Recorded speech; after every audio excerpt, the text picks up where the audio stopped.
Hello everyone, you are all welcome to Alveoly E-learning. My name is MK Obin. I'm one of the instructors at Alveoly E-learning. At Alveoly E-learning, we exchange your learning problems with our simple learning solutions like the alveoli of the lungs. All you have to do is to get a phone or a laptop or a computer with an internet. Then with your pen and paper or with a notepad and a pen, you just go online, you sign up to www.alveoly.com and you are good to go, and voila, you are enjoying your lessons at Alveoly E-learning.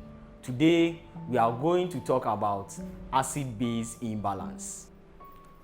Alright, so today we are going to look at acid-base imbalance, and for us to understand acid-base imbalance very well, it is very important for us to know the basics. Our main goal is to help students to get the concepts, understand the concept and apply it during exams. Okay, and acid-base imbalance is one of the easiest topics to understand at Alveoly E-learning. So now, let's look at an acid. Okay, usually acid is represented by what? The presence of hydrogen ions.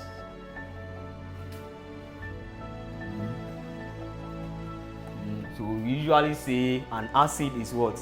A proton donor, or any substance that can cause the release of what? Hydrogen ions. Okay. Then a base is any substance that helps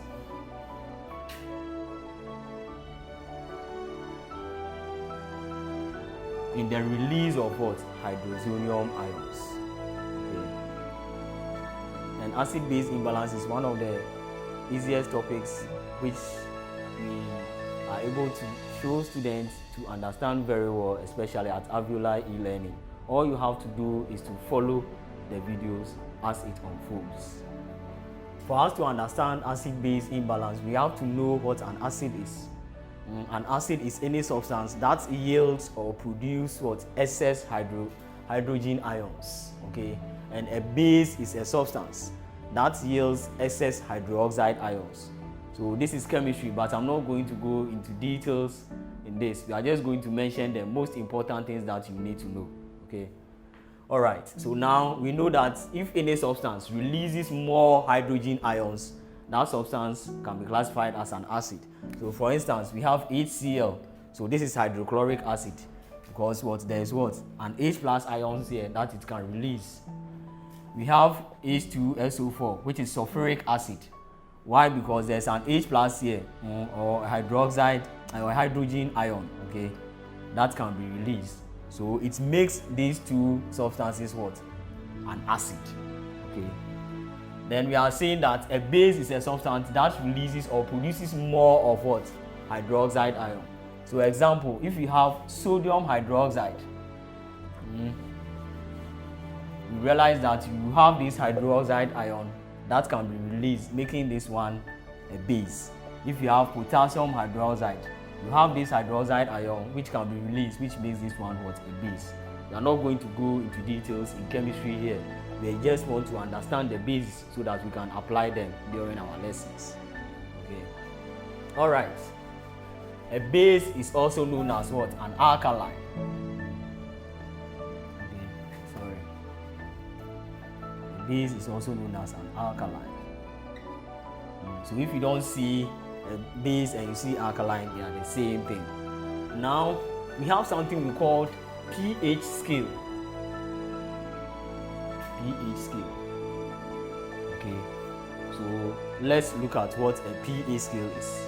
When we say a scale is just a range, or maybe a range from 1 to 10, from 1 to 20, or from 0 to this. So it's a scale of 5, a scale of 10. So this one is what? pH scale. A pH scale is a scale that helps us to know if a substance is an acid or a base. Okay, so for us to know whether a substance is an acid or a base, we need the pH scale, and the pH scale ranges from 0 to 14.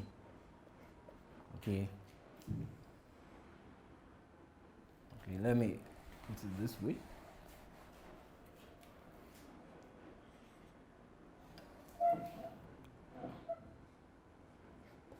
So the pH scale ranges from where? 0 to 14. So in between or the middle of it is what? Is 7. So 7 is always considered to be what? Neutral. So you see that the middle part of it is 7, which makes it neutral. Then from 7 to 14 is considered an alkaline or a base. Then from 7 below or 7 below up to 0 or going, then this part becomes what? An acid. So basically, the pH scale is a scale that helps us to determine if a substance is an acid or a base.